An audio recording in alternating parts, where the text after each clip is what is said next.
I was at Wegmans, which is one of our local grocers, this past weekend, and we went to get some lunch and then do just like a spot of shopping to get some essentials before we go to my parents for the holiday.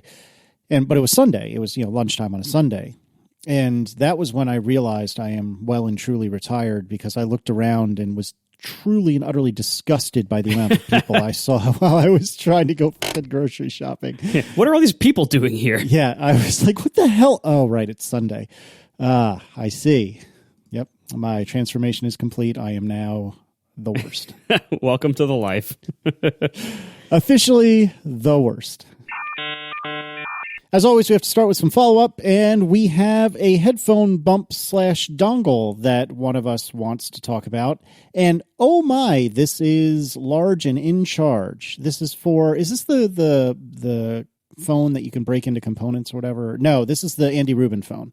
Yeah, it's hard to keep track of which doomed to failure non-Android, non-Apple phone this is. But that's not what the point of this thing is. A couple shows back, we were talking about the thickness of devices and the difficulty fitting the headphone port on the very, very thin new iPad Pros. And I surmised that they should add a headphone bump. And that there might be Android phones that already do that. So a couple people sent like a Samsung phone that didn't really have much of a bump, but like the phone tapered at the edge, except it tapered severely to come to kind of like a pointy little edge. But the headphone jack was like a little bump on the pointy part. But that bump didn't actually extend out past the full thickness of the thickest part of the phone. So that doesn't really count. This thing, however, definitely counts as more of a, headphone tumor, headphone lamprey. It is the Essential phone, which apparently doesn't have a headphone jack. Actually, I don't even know if it has one, because the sales pitch of this is that it is quote-unquote audiophile quality headphone jack. So it's a thing that includes... I have many opinions about that. Feel free. Yeah, it includes an audiophile grade amp that can drive audiophile grade headphones. Bottom line is it puts a headphone jack on your phone, and it does so by attaching a thing that is about the same thickness as the phone magnetically to the back of the phone. And then even though the thing that attaches to the phone is the same thickness as the phone, there is above and beyond that a cylindrical lump coming out of it for the headphone jack. So this is one heck of a headphone bump. And by the way, this device that magnetically attaches to your phone and adds a headphone jack costs $115, or starting at $14 a month, according to the lovely financing link that's on the webpage. So, $150, you mean? Yeah, I was going to say, it is not 115, it's 150. I said 50, I'm just a mumbler. $115. $115. Oh, sorry. Okay. Yes, $150. So I thought this product was hilarious, and it is definitely probably the biggest headphone bump we're ever going to see on a phone, because it more than doubles the thickness of the phone. Marco, are you jealous of the limited edition digital audio converter on the Essential phone? Nope, not even a little bit. But it's going to deliver one of the best mobile audio experiences available today. Good for it. It will fulfill it'll fulfill the role that most, not all, but that most quote audiophile gear fulfills, which is it'll be a wonderful, expensive placebo to people who think they need it and can hear it. Oh, I love you. Will people still be able to fit it in their pocket with this thing on it? Because honestly, like, you really have to look at the pictures that's attached to the phone. You're imagining, you can't even imagine, like, it makes it huge, and it's not symmetrical. So it's just one corner of your phone is now more than twice as thick. So how do you even put that in your pocket? I don't know, without knocking the thing off, because it's just connected with these two little magnetic pin thingies.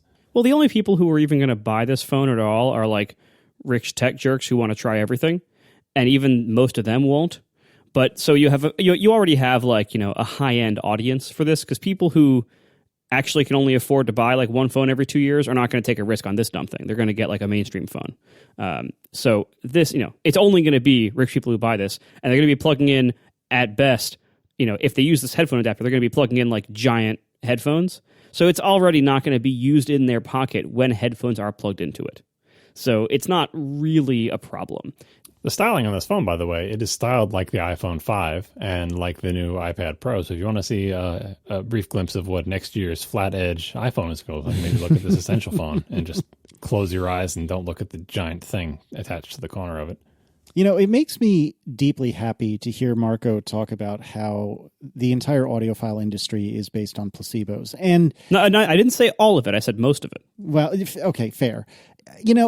I can't tell if it's one of those things where I am genuinely ignorant and really just haven't experienced the difference between, and I'm making this up because I know nobody actually thinks that almost nobody thinks that gold-plated cables really make a difference. But you'd be surprised. Maybe it's just that I know maybe it's the thing where I just haven't experienced a real gold-plated cable in the real environment when it would make a big difference. But so much of audiophile culture and the chase to chase down all of these little teeny incremental improvements that I feel like so many of them swear makes a world of difference, where I am sure if you did a scientific test, none of them would be able to tell the difference between one and the other. Or maybe there's super hearers in the same way that there are super tasters like John. So maybe there are some that can really hear the difference, but man, I don't buy it. My dad, and I think I mentioned this on the show, his stereo is fairly old now. It's probably 10, 15 years old. But at the time in which he put it together, it was a world-class stereo system. And it sounds phenomenal. But I am quite confident that the little tweaks that most audiophiles swear by would make almost no difference. And it just is hilarious to me, the amount of money that audiophiles will willingly light a flame just to get a supposed, incremental difference that is almost imperceptible, if not actually imperceptible. Yeah, that's basically it. I mean, there are certain things that matter. The biggest things that matter are the source material, like the recording that you are playing and the format it is in, although only to an extent. So the source material and the transducer, which is either the speaker or the headphone. Those things matter a lot. Everything else matters either only a little or not at all. But people are always seeking that high. You want to have these amazing experiences where you're just oh my God, this sounds incredible. And you occasionally get those, the very first time you hear an amazingly recorded album, or you're in your house, all quiet, and you're listening on awesome headphones with you're drinking a beer and listening to amazing music. These experiences do happen, but they don't happen every time. And so you're always thinking, oh, maybe if I just upgrade this thing, upgrade that thing, tweak this thing. This is very susceptible to placebo effect, and people are willing to pay lots of money to get lots of crazy things to tweak their setup to try to basically achieve those highs again. And no amount of money will ever solve it. Nothing is ever complete. No one ever has their quote grail that they're done with forever. It's a market that people will go to obscene lengths, and because the placebo effect is so strong, and because this is so hard to measure objectively, people think that their stuff works. They think they're hearing a difference. And one could argue, therefore, it is working for them. Yeah, fair point. But yeah, the reality is almost all of the stuff that audiophiles buy or use or say you need or say they can hear the difference with is BS. Not all of it, but almost all of it. Moving on. I forgot to mention that last episode, which, by the way, the feedback on last episode was really, really lovely. And I know I speak for the other two guys in saying I really appreciate it. Yeah, thank you very much, everyone. We got a lot of kind words congratulating us on 300 episodes and reminiscing about some good old times and wishing us very well. So thank you very much. That was really cool. Yeah, it was very, very nice of all of you. And I had asked kind of jokingly, but kind of seriously, hey, I wonder what the total length of ATP is. And I forgot to put this in the show notes, but I just looked up the first tweet that I had seen about it. And this is Jake Bathman on Twitter. Do you think he mispronounces that Jake Batman on purpose? Just because that's what I would do. Anyway. I would lead into it. I would say yeah, I'm the Bathman. Maybe you're right. That's awesome. The total ATP length, according to our favorite superhero, is 23 days, 6 hours, and 40 minutes. And I believe that was inclusive of episode 300. That, of course, also includes ad reads and things of that nature. But nevertheless, that is a significant amount of time, and I still remain kind of proud of us and also kind of appalled as well. Because, oh my God, that's so much talking. But anyway, that now you know, and knowing's half the battle. We are sponsored this week by Squarespace. Start building your website today at squarespace.com/ATP and enter offer code ATP at checkout to get 10% off. Make your next move with a beautiful website from Squarespace. Squarespace, simply put, makes it super easy to make a really nice website for yourself. And you know, it's easy to make a website builder that only supports basic content pages. And it's easy to make a website builder that you have to hand code templates and do things like that to edit your site or update things yourself. It's hard to make a website builder that does what Squarespace does. They make everything for you incredibly easy. And they handle behind the scenes without you knowing, they handle everything from upgrades to scaling and performance and uptime to things like hosting really complicated feature sets like SSL sites or storefronts or podcasts, or just if you want to just get a really fancy content site like with galleries and cover pages and everything. Squarespace makes all of that incredibly easy. And what you get looks incredibly professional. And this is regardless of what your skill level is. You can be anything from a novice up to a web programming expert, and Squarespace will be easy for you to use. If you need any support, they have wonderful 24/7 support, but you probably won't ever need it because it's so easy to use. And you can customize it to your heart's content. Everything is visual. Everything is live previewing, live updating. What you see is what you get. So it's super easy to use.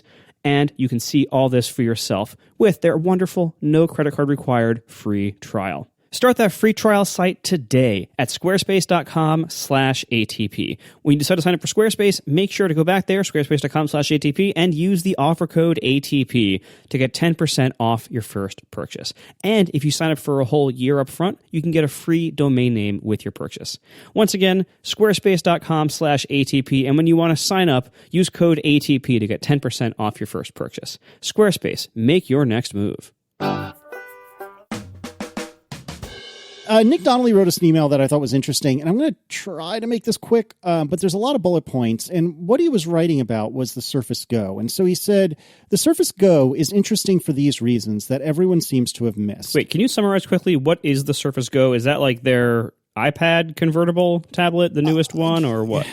I understand the question. I think it's more laptop than iPad. So obviously a Surface is intended to be both, and I'm probably wrong about this because I'm out of the Microsoft world now. But actually, I guess I am wrong because I'm looking at the Surface Go marketing page, which is www.microsoft.com/en-us/p/surface-go/8v9dp4lnk-NSZ ? Active tab equals pivot %3a overview tab. Anyway, it is shown. Yeah, it's so easy to enter. It appears that this is being marketed, at least in this picture, as more of an iPad thing. I am wrong. That it does not have a keyboard. Yeah, it looks a lot like an iPad Pro, but with a huge bezel. Yeah, actually fair. But certainly, all snark in jest aside, one of the advantages of the Surface is that it can be a true to form Windows computer. You can attach a mouse. The keyboards have trackpads, and it can do regular Windowsy things. And so Nick Donnelly wrote us an email, and again, this is a little long, but please bear with me. And he said, the Surface Go is interesting for these reasons that everyone seems to have missed. Microsoft perfected MagSafe with a thin cord coming from the back as well. It has a 10-inch screen, so it's about iPad size. It has a USB-C port. It has Face ID, which is, of course, called Windows Hello. That works well and is amazing on a laptop or tablet. It runs full Windows, which is in contrast to the maybe limitations of iOS. I'm not looking to get into a turf war. Let's just roll with it. And it also has a touchscreen. It has an excellent keyboard cover, as stable as Apple's, but with much more travel. The keyboard costs $100. Man, that sounds cheap. And is backlit. It does have a touchpad, which is kind of cool. The touchpad is very close in quantity to the MacBooks. It has a kickstand built into the back of the device, so you can stand it up without needing a case at all, which is great. It has a micro SD card slot, hi Marco, which you can throw extra memory in if you so desire. So Nick said he put a 256 gig card in for $60. Because it has Windows, it has file management, it has a pen that is very close in quality to the Apple Pencil, as per Nick, and it needs a new battery once a year. The build quality, according to Nick, is exceptional. But here's the kicker. It starts at $350, and the higher-end model with keyboard is about $550. Given that I just torched $1,300 for my iPad Pro, oh my God, I could have had almost 3 of these things for one iPad Pro. I could have had a day Surface Go, a night Surface Go, and a weekend Surface Go. It's too bad it runs Windows, am I right? That's it. That's not it. It's also performance-wise, I'm sure it's spanked by the iPad. That's true. Yeah, probably. I mean, what this looks like is a wonderful low-end iPad Pro-like tablet for office workers who want to run Windows and Windows apps and Office apps and stuff like that. It doesn't look like a high-end device at all, but that's fine. A lot of people want that. Like, a lot of people want a low-end device for their portable because they don't need higher than that, and they don't want to pay for higher than that. Like, that's a totally valid reason. But yeah, I mean, the big thing for us is, like, if this thing can't run the OS that we want to run, whether it's iOS or... Look, I'd take iOS over Windows any day. If I was traveling and could only take one device and I could take either a Windows PC of my choice or an iPad, I'm taking the iPad every time because like I can't do anything on Windows. I can at least, do a lot on the iPad. But, it's all about like what ecosystem you're in and what your needs are. This does look like it has a lot of good advantages over the iPad, over any iPad at any price, let alone the Pro. I wish the iPad was a little more willing to do some of these like ugly but functional design tweaks, things like the kickstand, which is ugly and we all made fun of it, but it's actually really practical in use. And having a few more ports and having some memory expansion slots and everything, that would be really nice on the iPad. And Apple will probably never do those things for various, mostly aesthetic or philosophical reasons. But so yeah, like this thing does look really cool in a number of ways. It does seem like it's probably a pretty good value, but it doesn't run the OS we want to run. And that's not a small thing. That isn't just like a checkbox feature when you're making a comparison grid and you're like, oh, well, this one runs Windows, this one runs iOS or Mac OS. And that's just a feature on a bullet list. Like, nope, that makes or breaks the product. Like if you can't run the OS that you want and or need to run on a device, that device doesn't exist to you. It's dead to you. Forgive me if I mentioned this recently. There was an episode of Cortex, I think a long time ago now, where CGP Grey made the analogy that like changing operating systems is even more disruptive to your life than like moving to a completely different country that didn't speak your language. Like he compared, like in his example, he's like he could move to China and it would be less disruptive to his life than switching his operating system. And that is, to me, that's not hyperbole. To me, I'm like, yeah, that would actually be correct. I would agree with that statement. Like, it really is that different. When you do a lot of work on your computer or your mobile device, you have a lot of apps, you have workflows, you have history, you have documents, you have, software investments and everything. Like, changing operating systems is not a small thing. That's why you see all the tech nerds who, see this cool Microsoft hardware sometimes. They'll talk about it. They'll say, oh, I would love to try that sometime. Some of them even do try it sometime, but almost none of them actually stick with it. And the reason why is because Windows. It's not a small thing. So I wish Apple would give us cool hardware and cool choices like this, choices that they don't usually give us. That'd be awesome. And I applaud Microsoft for pushing hardware forward in ways that Apple can't or won't. But ultimately, I find the entire Surface line of products mostly irrelevant to me and also kind of saddening at the things that Apple won't do that I would like them to try. But none of that makes me actually want to buy one. I can't help but wonder if this is if a form factor along these lines would be Apple's way of dipping its toe into ARM Mac OS, which I doubt. Like, full stop, I don't think this is the way they would go. But it is an interesting thought exercise. What if they released basically an iPad, but instead of coming with iOS on it, it came with Mac OS, and maybe the keyboard folio cover, whatever they're calling it these days, had a trackpad on it in addition to, the keys and whatnot. And I feel like that would be really appealing because one of the things I've liked about the iPad Pro is it feels very computery when I have it in landscape with the keyboard out and blah, blah, blah. But whenever I'm done doing, composition with the keyboard, I can flip the keyboard around back. And I think Mike said this recently, maybe on Upgrade, that I now have the best fidget, not spinner, but like the best fidget toy in the world because I can mash on the keyboards while they're behind, or the keyboard keys while they're behind the iPad, and I can use the iPad as an iPad, as a classic iPad, I guess I should say, as a consumption device. And I could see how that would be really, really cool to have Mac OS in a form factor like this. So I think Nick is right. I agree with what you said, Marco, that as it is today, the Surface Go is not terribly interesting to me, but I can see how, especially if you are already into the Windows ecosystem, this would be tremendous. And I know most Windows users that I still converse with. That sounds way worse than I mean it, but you know what I mean? I have Windows friends. Yeah, I do. I have Green Bubble people. No, but most of the Windows people that I still talk with. I really don't have Windows friends, honestly. Well, we have a mixed family in the sense that Aaron's family is all PC and Android, and it makes me sad. But anyway, anytime I speak to any of them, that they seem to all love their Surfaces, Surfi, whatever. And I think I would too. If there was an Apple or a Mac equivalent of this, I think I'd be really into it. I don't know, John, does this like deeply offend you, this thought? Or I don't think you're thinking through your idea of like what you basically described as a terrible Mac laptop. Because you can't take a Mac laptop and then like get rid of the keyboard and use it as a tablet, because Mac OS is not a tablet OS. You can't use Mac OS with your finger. The controls are too small. They requires too much precision in doing stuff. It's just not a touch OS, right? So I think that doesn't work. I know a lot of people who have things like this at work, and they like them, and I see them use them, and they use them kind of like a slightly worse laptop.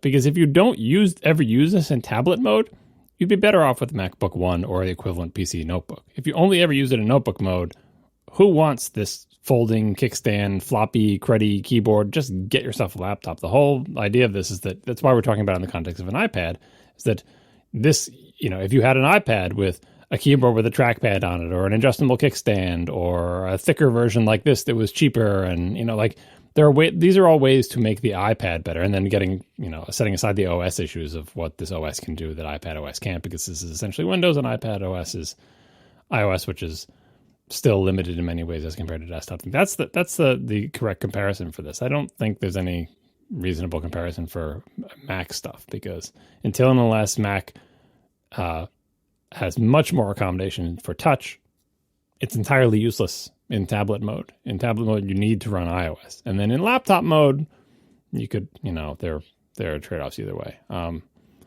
Getting back to what Marco was saying about how this is not a substitute for people who want iOS or macOS.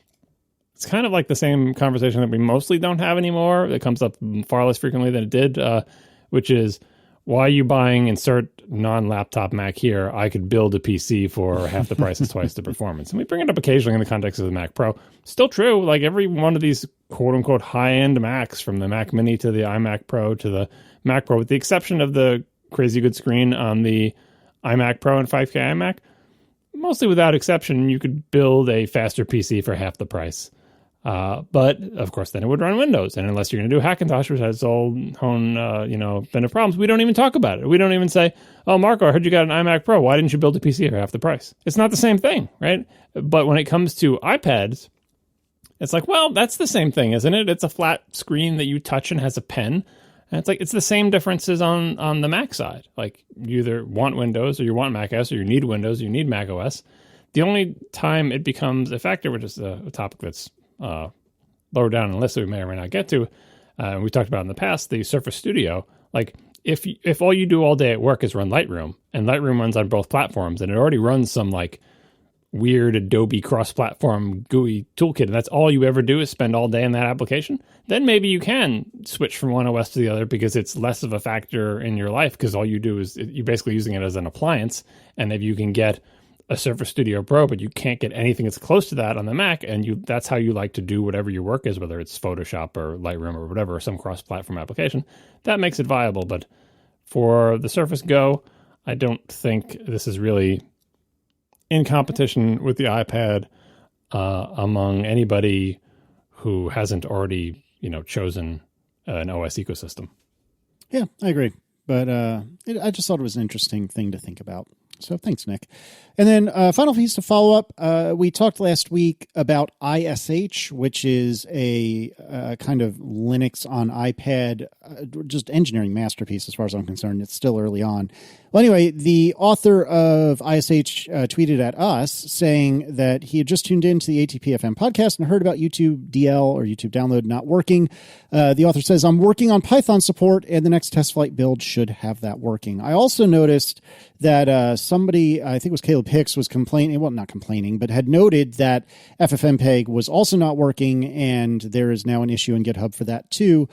And if you recall, this all stems from me saying that one of the small list of things that I still would like to have my Mac for is running YouTube download. And I got a lot of helpful people reminding me that shortcuts will do this sort of thing in certain cases, but YouTube download is actually a poorly named app because it downloads lots of things from lots of places, not just YouTube. And I use it many times to get like shows off of network television websites. And it would just be nice to have for occasions when I don't feel like SSHing. And I don't really expect that either of these would ever really work on an iPad, but hey, sounds like there's a prayer, and that's pretty cool. So I just wanted to point that out. And if you haven't tried ISH, I mean, it is very early on and not a lot works, but holy smokes, I can't say enough how cool it is. So you should definitely check it out. We'll put a link in the show notes. I was just trying to look up the Geekbench scores for the Surface Pro.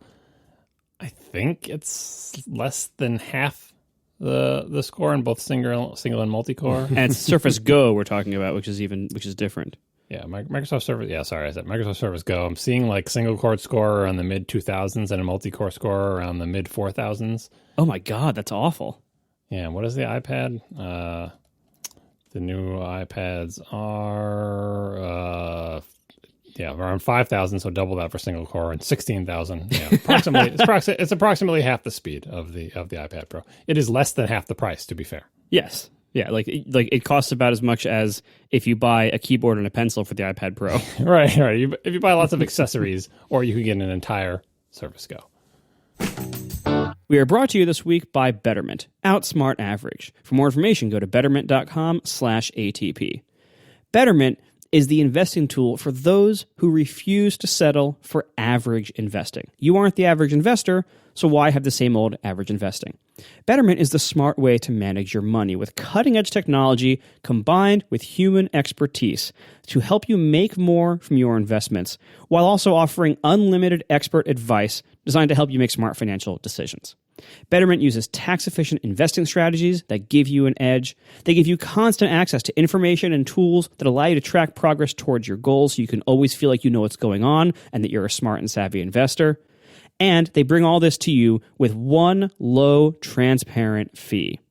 You can help plan for retirement, reach your financial goals, and make the most of your money with Betterment. Don't settle for average investing. Demand better. For more information, go to betterment.com/ATP. Sign up today and you can get up to 1 year managed free. Investing involves risk. Once again, betterment.com/ATP for more information, and you can get up to 1 year managed free. Betterment. Outsmart average. So I've been on a similar journey as the folks from Connected, where I've been going through photo management apps like it's my job. And I started, I believe, with Everpix and then Picture Life. Maybe I got that backwards. Doesn't matter. And eventually I settled on Google Photos, which I fell head over heels in love with. And this is where all the real big Apple fans say, how can you give all your information to Google? What is wrong with you? Blah, blah, blah. I understand the trade-offs, but at the time, and I mostly stand by it to this day, I am willing to make those trade-offs to get the unbelievable search that Google offers and some of the neat things that it does, like going through pictures and taking out the color in the backgrounds and making a stylized photo, as they call it. It just does really cool stuff, and I really like Google Photos. However, I hate the new, Google Drive uploader? Backup and Sync from Google is what it's called on my Mac, and it is a piece of monkey crap. You see, a few months ago, up until a few months ago, there was a Google Photos uploader that you could run, or Google Photos backup, that you could run on your Mac, and it would happily back up files from your file system and throw them onto Google Photos. And if you're somebody like me who treats his file system as the one true and ultimate canonical source of all his photos, that was perfect. Also, that file system, it should be noted, which will become important in a little while, is on my Synology. The Synology gets backed up several different places. The photos specifically get backed up and onto a physical hard drive that's moved off-site. I have plenty of backups. I like having them on the Synology, though, because I can get to those files anywhere easily, and it is the only place where I'm willing to sacrifice about 600 gigs or whatever my photo library is now. It's really big. It's the only place I'm willing to sacrifice that much space. So a few months ago, Google Photos Uploader, whatever I just told you it was, became backup and sync from Google. And that thing is a piece of garbage. It hates the fact that I have a network share for where all of my photos are. It's constantly losing connection to it, even though like the mount on the Mac is fine. On my iMac, it's fine. The mount is there. I can access it, no problem. But Google's piece of garbage app gets confused constantly. I've also noticed that it was continually creating, and I'm pretty sure I've narrowed it down to Google, continually creating additional folders in my file structure. So my file structure is a folder for each year, in each year, a folder for each month, and then in each of those folders is all my pictures. And it was continually making duplicates for some reason. So I would have in my 2018 folder, I would have one space, open paren, 1, close paren, 1 space, open paren, 2, close paren. And I'm almost positive that this is Google Photos because does it run Discovery D? It may as well at this point. It is such a piece of garbage. And because of that, I am looking to get off of Google Photos expressly because of this native app uploader thing. So I am aware that if you are in an all iOS world, I don't even need this thing because it will suck them directly off my phone and upload them, and that's fine. However, I am not living in an all iOS world. I have a big camera, and that's where I take most of my best pictures. So I thought to myself, you know what? At this point, it may just be time to bite the bullet and look at iCloud, or what is it, iCloud Photo Library? Or Yep. Okay. Because I've heard a lot of people that I respect and that I trust say, you know what? I swear it's good. And so I started down the path of, okay, what do I need to do in order to get iCloud Photos working? Which means I need to embrace the Photos app on my Mac, which I used to use years ago, and I haven't used in a long time because I was always using Everpix or Picture Life for Google Photos or what have you. Well, it turns out that the Photos app, to the best of my understanding, and I would be overjoyed if this ends up being user error, but to the best of my understanding, the Photos app will only really operate the way I want if all of the photos are on a drive that is physically connected to your computer. Because I looked at the preferences for photos on my Mac, and there's importing checkbox, copy items to the Photos library. And this is in the context of iCloud Photo Library. Under that, it says only items copied to the library will upload to iCloud Photos. And so what ends up happening is if I'm understanding everything properly, the only way for me to get things into iCloud from my Mac is if I now string an external hard drive to my Mac and stick all my photos there, despite the fact that they're sitting 2.5 feet to my left on my Synology. But because that's a network share, it's not good enough. What do I do, guys? What do I do? Well, how big is your photo library? Like 600 or 700 gigs. How much? How big is your hard drive? Your internal hard drive? 1 terabyte. And you can't fit the 600 or 700 gigs? I don't want to even somebody in the chat just said apple.com/Mac Mini. Well done. But no, I don't want to sacrifice 3/4 of my onboard drive just for photos. Like that's the whole reason. What are you saving it? What are you saving all that space for? I don't know. I don't think I even have that much free space at the moment. So something more important than photos that you're going to fill 700 yeah, I see gigs? how it is. I understand. I was like, if you've got other stuff, you got other stuff. But if it's free space and you're just trying to save it for like the future, I do not have enough space. I have half of that space available. So what John is saying is you don't love your children enough. That's that is exactly what he's saying. Anyway, so I was I explained this to you already in Slack, but for the people who on the podcast, I was in a similar situation in that I had my photo library on the internal drive. My internal drive was a terabyte, and my library is getting bigger and bigger, and there were other things on the drive. Eventually, I ran out of room, and I had to take my library and move it elsewhere. Now, the fact that you keep your library on the Synology, I know you like that because the Synology's got lots of space, but that's not really the best place for your photo library for a couple of reasons. One, unless you've replaced all the spinning disks in your Synology with SSDs, your Synology is slow as compared to an SSD, internal or like attached or whatever. And two, the fact that your Synology is big and has lots of disk space makes it an ideal place to have a second copy of your photos in your house. So I think your photos should be either on your internal hard drive attached to your Mac or on a drive attached to a Mac. And they should be backed up to your Synology, which is also in your house as a second local backup. So what I did when my internal drive filled up is I bought an external SSD. It's bus powered. It's a little USB thingy. And that's where I move my photo library to. It's connected to the back of my iMac. It's very small. I don't have to plug it into anything except for the iMac with a very short cable. It's not a big deal. And that's where my photo library is. And I use the Photos application. Eventually, if I fill that drive, I can replace it with a bigger drive, or more likely replace it with an iMac with like a 4 terabyte internal drive, and I'll go back to internal.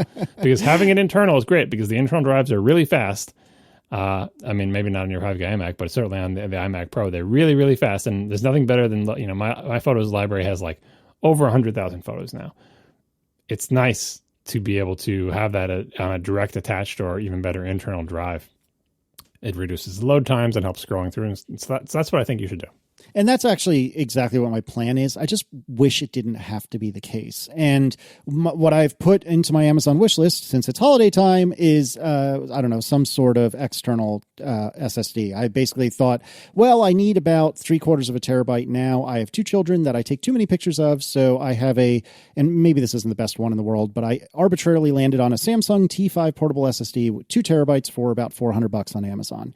And I figure if nobody is feeling extraordinarily generous during the holiday season, hey Santa, then I will just buy that as soon as the holiday season is over. And I will do exactly what you said.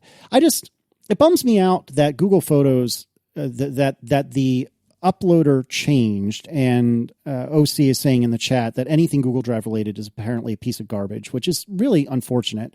But yeah, this backup and sync from Google is just a straight dumpster fire.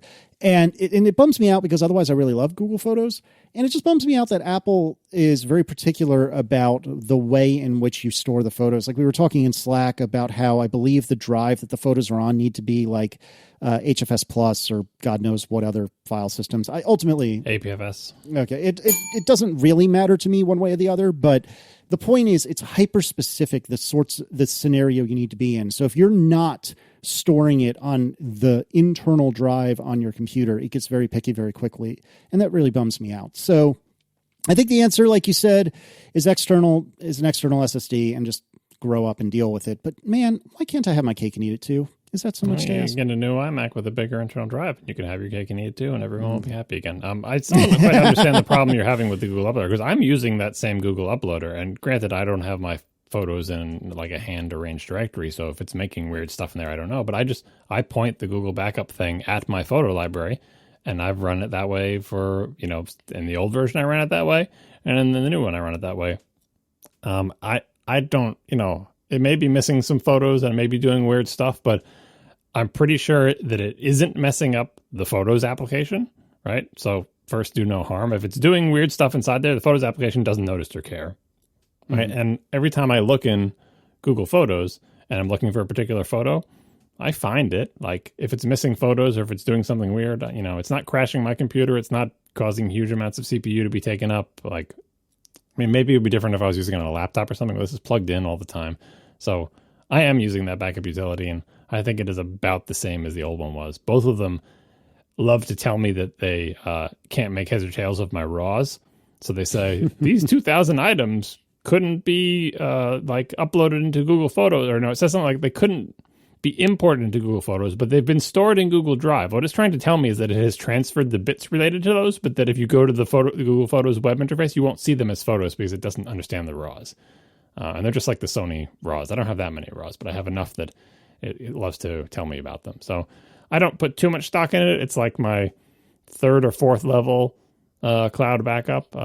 And I'm just, as I said before, I put so much metadata into the Apple Photos application that iCloud Photo Library is my real first line of defense, because that preserves all that metadata. So I hope Google Photos or Apple Photos works out for you.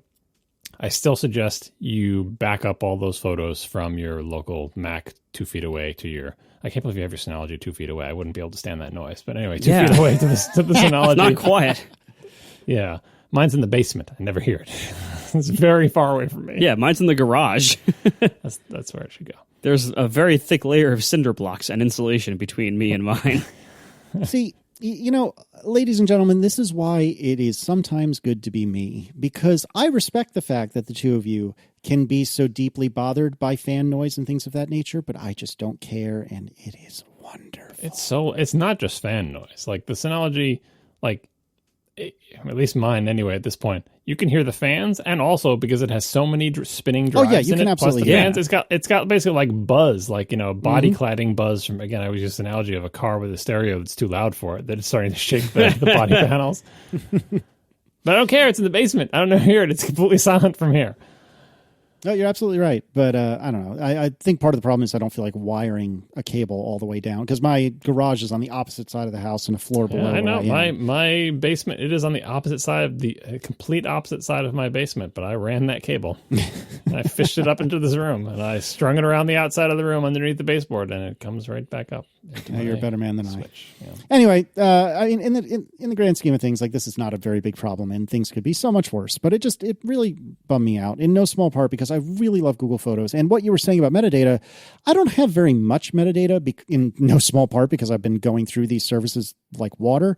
But I did take the time to make a lot of like albums in Google Photos, and it's really going to make me sad when I inevitably give up on that. And I don't know what's wrong with my Google Photos upload, or whatever it's called, backup and sync from Google. I don't know what I'm doing wrong, except perhaps that it's on a network share, and that's what's making it so angry.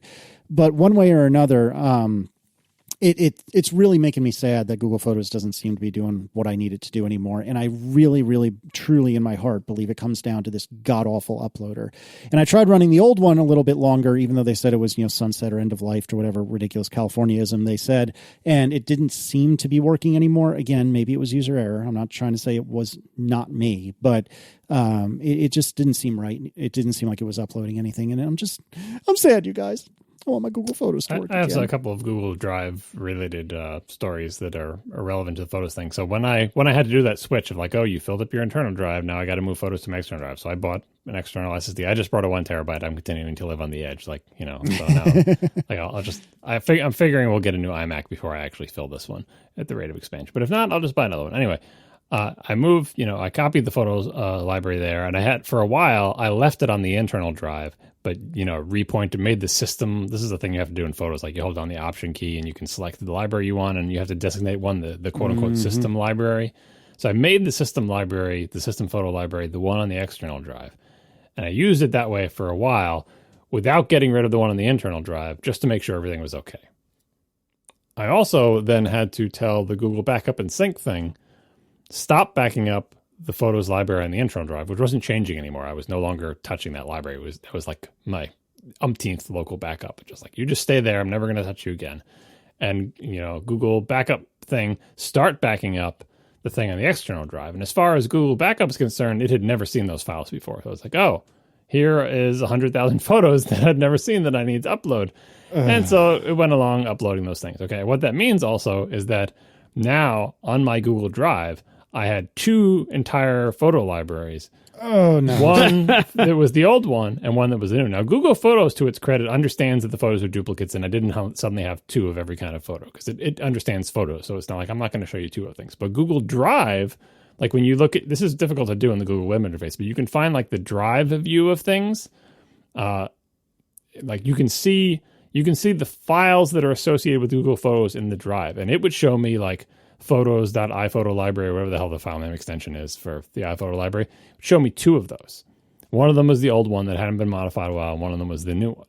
So I'm like, okay, well now I have double backups. I had to, by the way, expand my Google Drive to be like 2 terabytes to fit all this. But anyway, so when I was satisfied after a month or 2, like the new library and the external drive is working, everything's great, it looks good, I could finally ditch the internal one. So on my Mac, drag that Photos library thing on my internal drive to the trash. And if you're a sucker, hit empty trash, because that will take a year and a day. If you're not a sucker, go to the command line and, rm-rf ~trashes/iPhoto library, whatever. Like, I just let rm delete that thing. Still took a while. And suddenly I had 700 gigs free on my internal drive. Yay, whatever. Like, it's great. And then I said I should get rid of that space on my Google Drive as well. So I went to Google Drive's weird file viewer interface of your photos, and I checked off like a checkbox next to the photo library that I'm sure was the one that I didn't want based on the modification dates.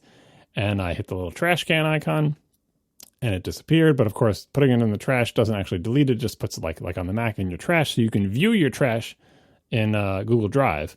So I went to the trash view, and at the top of the trash view, it has, well, you can select individual items and delete them individually, like permanently. But you can also, at the top, if you find somewhere in one of these menus, there's an item called empty trash. Like, good, empty trash. Boom. And I go to empty trash, and it spins a little bit and throws up an error. And then, like, nothing disappears from the view. And I go empty trash, and it spins and throws an error, and nothing disappears. Then I'm like, oh, let me try this. Let me try checking a bunch of checkboxes. And then say permanently delete these ones I've checked. And it says, okay, I'll do that. And they disappear for a second, and then half of them reappear. And there's like 100,000 files that I need to get rid of. I spent a while trying to figure out if I could get Google Drive to empty my trash of these items. And every time I would tell it to either empty the entire trash or select several hundred checkboxes and tell it to, permanently delete those items, it would appear to do so. They would disappear from the screen, but then they would reappear. So I emailed Google support about this, and they're like, well, sometimes when you tell us to empty the trash, the files don't actually get deleted for 48 hours or yada, yada, yada. Like some weird story about, eventually consistent, blah, blah. They didn't say these words, but that's what I'm thinking in my head. Our back end might not reflect the changes. So even though it keeps showing you the files are there, they're not. So come back in 48 hours. And of course, then I forgot about it for 2 weeks. And then I came back 2 weeks later and I said, oh yeah, they wanted me to check back in. And I checked back in, and guess what? The files were still there. So I emailed them back and said the files are still there. But then by this point, I had given up ever getting this to work because I'd Googled around and tons of people had similar problems. And I just went through basically like 100 items at a time and manually deleted them until I actually did drain the thing. Because you delete them and half of them reappear, and then I'd select more and delete them, half of them reappear. And luckily, it's 100,000 items, but they're in a hierarchy of whatever the weird hierarchy the Google Photos thing does with these, weird folder names. So I didn't actually have to check off 100,000 checkboxes. I did eventually drain it to the point where the trash was empty. But at no point did the actual empty everything from the trash button work. So I think Google Drive is not prepared to handle the volumes of files that I was throwing at it. I would call that a bug. I'm sure they closed my case as resolved because they said, do you still have a problem? I'm like, no, I manually selected checkboxes for an hour and got rid of them all myself. I'm like, great, problem solved. How was your support experience? Like, fix your damn thing. When there's a button that says empty trash, just make a note of a job. And the job should be everything that's in the trash, you go delete it eventually. I don't care how long it takes. I don't care how long it takes for it to be consistent across all of your replicas and blah, blah, blah. Just do it. Don't make me be the job that... Anyway, and then eventually I got my free space back. So I'm back into a steady state with my photos library on an external drive, which honestly is the state I was in for a long time before. And so I'm kind of used to that. Only now the drive is really, really tiny and silent and much, much faster. I think your world is my future. It's just a matter of time. Here's another advantage, by the way, that I think about with this. If the house is on fire, and really you should get getting everybody out, but if you're going to grab one thing, grab the tiny little SSD, just yank it right off the cable, and now you've got your family photos. All your entire photo library on one easy to grab thing. I can't carry that iMac out. I'm not like Marco with his case or anything, but I can perhaps grab one tiny little SSD and yank it off the computer and leave the house. You wouldn't stop to safely eject it? Nope. Oh, living dangerously. You don't have that kind of time. The house is on fire, literally. It's funny you say that. I have thought a lot about how if our house, God forbid, was aflame, that I would definitely make sure Aaron and the kids were fine. And if I had even a second to do anything else, I would rip that Synology right out. Well, it's not in it's the wall. It's too big. You can't take the Synology. Don't. Oh, I absolutely would. Also, you would like unplug operating hard drives and just like pick it up while they're still spinning? I absolutely would, because given the alternative of guaranteed loss, I will take possible loss. And my life is on that box. I mean, again, it's backed up many different places. And so it wouldn't be catastrophic, I hope, knock on wood, that, if it did break. But if I had the choice between grabbing that thing and hopefully saving myself hours upon hours upon hours of angst and frustration, even if I lost a drive, hypothetically, I would still be okay. I would absolutely just yank the darn thing out of the wall and run downstairs with it. I've thought about that a lot. And I agree with you, John, that in a perfect world, there's a lot in that Synology I would be sad to lose, quite a lot, actually. And it's all backed up. But you're absolutely right that the number one thing I would be devastated to lose would be the photos. And that's why every month I make an exact duplicate of all of the photos on that drive onto a external little 2.5-inch spinny disk drive, and then I send that with my parents, because they usually visit once a week. I'll send that with my parents to their house to keep for the remaining 3 weeks of the month until it's the beginning of the month again, when I make another duplicate of all those photos. So hypothetically, in a worst case scenario, I would lose a couple of weeks of pictures and no more. But that is the sort of thing that keeps my weird nerdy brain up at night. Is what would I lose if this house goes up in flame? What files am I losing? And to be clear, I have like 7 cloud backups of all this stuff. So it's not like I'm worried about losing the only copy. It's just that copy that's attached to the external drive has all the metadata, is the canonical copy, and that because it's formatted as APFS, it has periodic snapshots that are being taken place on it. So I can just yank it out. Content that even if I have hosed some part of the file system, one of the snapshots from like an hour ago is internally inconsistent, and I'm fine. Magic of file systems. And honestly, yes, and before we get all these emails saying never take anything, just leave the house, we're assuming a scenario where like an upstairs bedroom is on fire and smoke hasn't even entered the downstairs and everybody is safely out of the house. I would take the drive with me on my way out the door.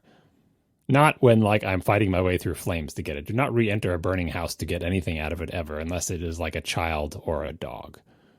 I don't know why you guys worry so much about your data in your house, because like honestly, like the very first, like I have so much online backup that like I would not worry about that at all. Like, yeah, if I had like a lot of time to go back into the house if it's burning and everyone's out and safe, the whole family, the dog, everyone's out and safe, and I have enough time to go back in and get stuff, I think the first thing I'd get would be like, jewelry. Second thing would be like my like important documents, like my passport and everything that are just like a pain to replace. Oh, come on. No, you don't get that stuff. I would never, first of all, never go back in. We're saying on the way out the door. No, but we're saying like if we have time to go back in and, it's still. You think you have time, but you don't know you have time. The ceiling could collapse. You think but you have no idea. This is true life.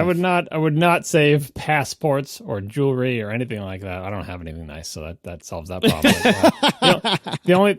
It's just because you're on the way out the door and you only have 1 second to grab one thing completely thoughtlessly. It can't be a heavy thing, Casey. Like the Synology, it has to be something the size of a deck of cards that you can yank off in 2 seconds on your way out the door. And the only reason I'd be doing it is because I know how much time it would save. Because I don't have my photos metadata.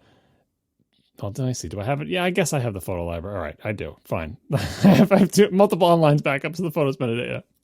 But the drive would be really convenient, because if I have to restore 700 gigabytes from the backup service of my choice, it's going to be really slow. So that's it. That's all I would do. I don't even need to take my wedding album or anything anymore because we digitized those negatives. So I'm all set. Oh, you're old. Negatives. That's right. We got the negatives. I would say also like, going back a little bit closer to the ground now to this topic. Generally, I find like a good rule of computing happiness is to do as much as you can with the stuff built into the platform that you're on. And so like in this case, like one of the reasons I don't use Google Photos, and I know people like it and it's good for you. One of the reasons I don't use it is because it requires this weird app to be installed to upload all my photos on my Mac, and I just don't want to do that. My experience with apps like that is that they don't care about the platform enough to make a good app. And I don't want that running on my main computer. Now, I do have an advantage that, Casey, you should probably consider because you like buying new Apple stuff and rationalizing it, so I'll help you out here. This would be a good case for a Mac Mini to basically replace your Synology, or at least replace this role of it. And you have the Mac Mini have the entire photo library on it and run Google's awful uploader on it, so it's working on a local disk. And then you on your iMac only have like the optimized version that doesn't have the full size versions of all the photos on it. And that like, cause then like that's one of the things I use my Mac Mini for is I put software on it that I need to be running all the time for something. That includes things like my dumb iSCSI initiator, which I don't recommend to anybody ever, but I'm running it and that's how I use my Synology in a useful way. It also includes things like my Fujitsu ScanSnap software, that like it's just this ugly icon that has to always be running in your dock. And I had it running on my dock on my main computer for years, and I always hated it. And so like I can now put this on this computer, and it's kind of isolated from software updates breaking it because that computer is still running low Sierra. So like, and there's no reason for me to upgrade it. That's kind of like the computer. It's kind of like how I use Chrome on my main computer. as like my Google and Facebook sandbox that is isolated from my computer.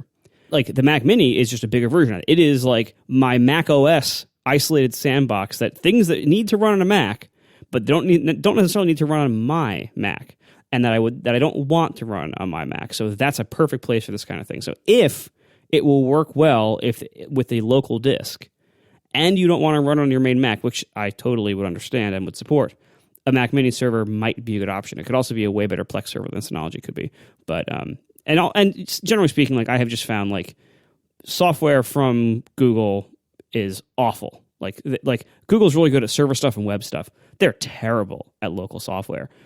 Same thing with Amazon. Like for a while, I tried Amazon's like music store, like whatever the Amazon version of iTunes Match was called, which I think is recently discontinued. Like anything with that Sonos software is also awful. Like any company that I need to like run their like server software or their uploader on my Mac has a really bad track record. And I would rather just not use those services than have to run this horrible software all the time and depend on them making a really good Mac client, because for the most part, these big companies just can't and won't do that. I think you're exactly right that Google's bread and butter is absolutely server-side stuff and web stuff. And certainly Google Photos, the parts of it that are great, that's because of the server-side stuff and the web stuff. That makes perfect sense. But yeah, you're exactly right that these native apps, even the one that I loved that worked well, was a piece of garbage as a native app. And this new one that doesn't work is also a piece of garbage. Like you can tell that it's using some sort of god-awful cross-platform UI framework. It's just bad. And I don't know. I don't necessarily agree that a Mac Mini is, well, not to say that it's necessary. I shouldn't put words in your mouth, but I don't know that it's really the right answer, because that's a solution that starts at $800 more than the $400 I was already going to spend, because I need the $400 hard drive no matter what. And then adding $800 worth of Mac Mini on it just for funsies seems unnecessary. But I also agree with you that rather than leaving my iMac on 24/7, which is what I do, it would be way nicer to just have that little Mac Mini over in the corner somewhere, being my Plex server, being my Photos server, so to speak, or whatever the case may be. So yeah, if I somehow stumble onto, $1,000 or whatever the case may be, if I hadn't already, lit $1,500 on fire on this iPad, maybe I would do that. But yeah, for now, I don't think it's necessary, even though it would be nice and convenient. And so, like I said, I think I'll just get that 2 terabyte SSD whenever the time comes. Why are you going to banish that Mac Mini to the corner? You just put it on your head as a hat. The sound won't bother you. We are sponsored this week by RXBAR. RXBAR wants to build things the right way. They believe in the power of transparency, and they let the core ingredients do all the talking. And that's why they list their ingredients right there on the front of the package in giant letters. You'll probably recognize them if you see them in the store. They're the ones that have egg whites for protein, dates for binding, nuts for texture, and other delicious pure ingredients like unsweetened chocolate, real fruit, and spices like sea salt or cinnamon. Because it turns out they don't have to hide anything from you. Real ingredients taste really good by themselves. An egg white protein that they use is a really good source of protein that's easy for your body to absorb. All RX bars are gluten-free, soy-free, and dairy-free, and there's a huge variety of flavors now. Whether you like sweet or savory or chocolate or fruit, there is definitely an RX bar for you. The new mango, pineapple, chocolate hazelnut, and peanut butter and berries flavors are really good. The classics like chocolate sea salt and coconut chocolate and mint and chocolate chip, peanut butter, those are all really good too. There's seasonal flavors that change out every few months, and none of them have any artificial colors, flavors, preservatives, or fillers. They're great for things like breakfast on the go, snacks at the office, something to keep in your bag when you travel. And they've also now debuted RX Nut Butter. This actually contains a few simple and similar ingredients to the bars, like egg whites, fruits, and nuts. And they're in these wonderful single-serve packets. And it's delicious, creamy nut butter with 9 grams of high-quality protein. It's squeezable, spreadable, super easy to use. For 25% off your first order of the bestseller variety pack, visit rxbar.com/ATP and enter promo code ATP at checkout. rxbar.com/ATP, promo code ATP for 25% off your first order of the bestseller variety pack. Now, this is valid only in the U.S. and only for a limited time, so hurry up. Thank you so much to RXBAR for sponsoring our show. All right, and it's time for Ask ATP. And we start with Cameron Kerr writing, what would you like Apple to change this time around with the x86 to ARM transition? Maybe timelines, translation layers, developer hardware, etc. Was there anything from the PowerPC to Intel transition that could have been done better? I wasn't around for that in the sense that I wasn't a Mac user at the time, so shrug, I have no idea. And I think, Marco, you're in the same boat, is that right? No, I was indeed around for that. My first Mac was right before that. It was a PowerBook G4 aluminum. Oh, my bad. In like 2004, and this transition happened in 2006. So yeah, I was actually around for that. My second Mac was the first generation of white plastic Intel MacBook, which was, had some minor issues with like the case, but overall was an amazing machine that was an amazing value and amazing performance for the time. Anyway, so I actually think the PowerPC to Intel transition, from my point of view, just as a user, at the time I was not an Apple developer. I'm still not really much of a Mac developer, but at the time I was even less of one, and so I didn't see the developer story side of it. I just know that the customer side of it, and for the customer side, it was pretty good. Like, there was such a big performance gain in the transition that Rosetta actually was not too bad. Like, so Rosetta, for anybody who wasn't around or is too young to have remembered, Rosetta was the translation layer. It was basically an x80, or it was basically a PowerPC emulator that ran your old PowerPC apps. And technically, I don't think it was actually an emulator. It was some kind of translation thing, but basically, it let you run PowerPC apps on Intel, not that slowly, like not as slowly as like full-blown emulation. And so it was actually a pretty reasonable compatibility layer. It worked pretty well. I don't think there were any apps I had that like didn't work in it, that needed it. But ultimately, there weren't that many that needed it. Like most apps updated fairly quickly, or within a year, and it was fine. So the transition then was going to way faster hardware with really good value Mac options available, and software that caught up pretty quickly.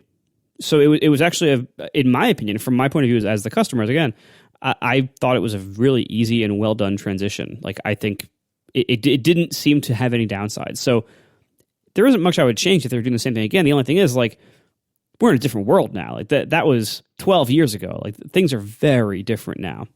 Like, any transition to ARM that happens in the foreseeable future probably would not have a massive performance gain over the equivalent Intel chips, at the time. Intel's having problems, but their chips are still really fast at the high end, and fairly decent, but maybe getting less decent at the low end. I don't think an ARM transition is going to bring such a massive leap in performance that a translation or emulation layer like Rosetta would make sense to be able to run x86 apps on ARM at any reasonable speed. I think maybe they would enable it, but it probably would be pretty slow. You probably wouldn't want to really do it for much. So assuming that's not as present, it would rely heavily on apps being updated pretty soon after it was unveiled. And that's a really tricky thing right now because, 12 years later, Mac apps aren't getting everyone's full attention anymore. Like, both Apple and the developers of the apps that we were using back then and that we're using now on the Mac have split attention between the Mac and iOS. And the Mac usually loses that battle for most of those developers. Like, usually, if you have to prioritize which one you spend time on and you code on, usually iOS wins because the market is bigger. And so I do worry how long it would take Mac apps to update for a new architecture, even if it was relatively easy. Like, I wouldn't expect it to be a big technical cost to most apps. Like, most apps probably in the last transition probably removed any assumptions about like byte order and any like processor architecture specific things in their code. Like, most people are coding at a higher level than that kind of stuff now anyway, and have made any necessary changes in previous transitions or in having like a cross iOS and macOS code base. Like, so the actual work for the developer who is updating an app is probably going to be pretty small, but that still relies on the developer updating the app and recompiling it and resubmitting it to the App Store if it's an App Store app, or republishing it to their site if it's not. And that, I just think, is going to take a while because Mac apps are such a low priority for so many developers now, and so many of them have been abandoned or almost abandoned. So I've been through all the transitions Apple has done, and one of the reasons I put this question in here is because when thinking about it, I couldn't think of any terrible things that happened during the previous two transitions. And so I think the situation Apple is in is that it should be shooting for the performance that it's already done twice. Like, that's its goal. Do as well as you did in 68K to PowerPC and PowerPC to Intel. Now, arguably in 68K to PowerPC, there were some things that you could say that they might have done better.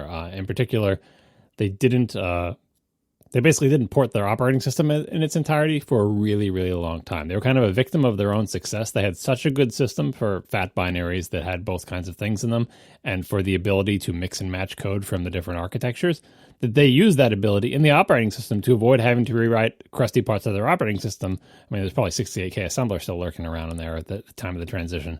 For a really long time, tons of parts of the operating system were still 68K code, and they got away with it because they made the transition so easy for everyone, even including themselves, right? In the Intel transition, they were better, right? They didn't have this thing where parts of the operating system are running in Rosetta for long periods of time. People did port their apps. They did it even better the second time around. The third time around, if they do another transition, I'm not quite as down in Marco on the ability to do emulation. I think that especially if Intel can't get onto its 10 nanometer process, that they could have enough of an edge to make, emulation or, binary translation or whatever, not have horrendous performance. And that could get us along for a little while. But as you saw with this wasn't an architecture transition, but like the classic macOS to macOS 10 transition, where they had a place where your old apps could run for a while, but they were pretty good about eventually getting rid of that. And we lost a bunch of applications there, but it's like, well, this is the new world, and bring your apps along or you're going to be left behind. And as Marco pointed out, that was a different world where there was a lot more effort being put into Mac applications. But the point still stands that Apple has set the bar for itself. They, to their credit, they are the only company, I think, that has ever done anything like this kind of transition in the same type of platform. Arguably, game consoles do this type of transition all the time, but game consoles, especially historically, have not been like PC platforms, with backward compatibility being so important, and it's just a different market, right? So I would almost not count those transitions, even though in the modern era, they're becoming much more like that, and backward compatibility is more of a selling point for the back catalog, and they do all this crazy emulation stuff or whatever. But there's no, Apple is the best in the world at these type of transitions, and it's done, granted, only 2 times, but that's a lot in the grand scheme of things, considering Microsoft has never done it, despite ARM on Windows, right? They've never turned over their whole user base, and now no one ever runs Windows on x86 anymore. No one is running macOS on PowerPC or 68K because it doesn't run. It only runs on Intel. The current version of macOS only runs on Intel. Only Apple, as Tim Cook would say, has done this. So Apple's got its work cut out for it. There is nothing about past transitions that they should be, that they should think about and do better. They should just think about, can we do as well as we did last time? If they could match the Intel transition, it would be a smashing success. So that should be their goal. Anonymous writes, I'm in my late 30s and have been a geek since childhood. I've been discovering programming on my 286 and GW Basic and Pascal in the DOS days. Nice. And with a multitude of hobbies, I never ended up pursuing a career in programming. My experience is elsewhere, primarily with servicing technology, customer service, and software quality assurance. I absolutely love quality assurance for my ability for the ability to break things down, but can't do much more in this field without a programming background. Hearing you guys speaking about how programming suits the character made me want to seek career advice from 3 developers. Do you guys think it's too late to switch to this career? Would you recommend schooling or self-paced lessons? And lastly, what language should I begin if I were to choose to be best suited for the new career? I'm going to take this one by one, and I'll let us round table each of them. Do you guys think it's too late to switch this career? I don't think so, but that's easy for me to say because I never made this switch, and I've been in it since I was in college. My first real job was a development job. I think it is generally a little bit harder to get a job in development, especially an entry-level job when you're older, because typically older developers are, well, first of all, not usually developing anymore. Usually they're managing, and B, it's just not something you see very often, but I wouldn't say it's a bad idea. I just think that the odds are stacked slightly against you. But I don't know, Marco, what do you think about that one piece of this question? Then like I said, I'll go through the other pieces in a moment. I mean, I'm also in my quote late 30s, so I can see this as like somebody who's my age, and so I too, like Casey, have not had the experience of migrating into this field after school and everything, because I started when I was a teenager basically, and I went to school for computer science and was working in the field since right after college. But I do think that of all the many different fields that you can possibly work in, being a programmer is possibly one of the easiest ones to get into at a quote later age, even though I know we aren't that old in grand scheme of things. But it's actually a lot easier than a lot of fields because there's no required certifications, there's no required schooling. It's the kind of thing that you can self-teach, which it sounds like this person actually has self-taught to some degree, at least in the past. So you can self-teach. There's lots of resources to learn how to do it. You can do it with the computer and tools and everything you already own without massive new investments of anything. There is no degree that you need to get. There's no certification you need to buy or get, no test you have to take. And most importantly, the people who hire programmers, some of them care whether you went to school for it and whether you have lots of experience behind you. But from what I've seen, most don't. Most employers of programmers care about one thing: can you do it? And maybe secondarily, what have you done? Now, the second one is going to be a problem for you if you don't have a lot that you can show that you've done in programming, but the first one will help you get there. You can, if you can just show that you can do it, and if you were able to self-teach on your 286 with GW Basic, you can do it, because that was not easy back then. There was no Stack Overflow back then, and so if you could do that, you can self-teach. And so I think you can do it. You won't be able to necessarily land any job you want. You're going to have to take what you can get at first. Take whoever will hire you as an entry-level position because you won't have a lot of experience, doing this. But if you can learn programming on your own, which you totally can, and seems like you have, then you can get a job in it. It's one of the best fields for that.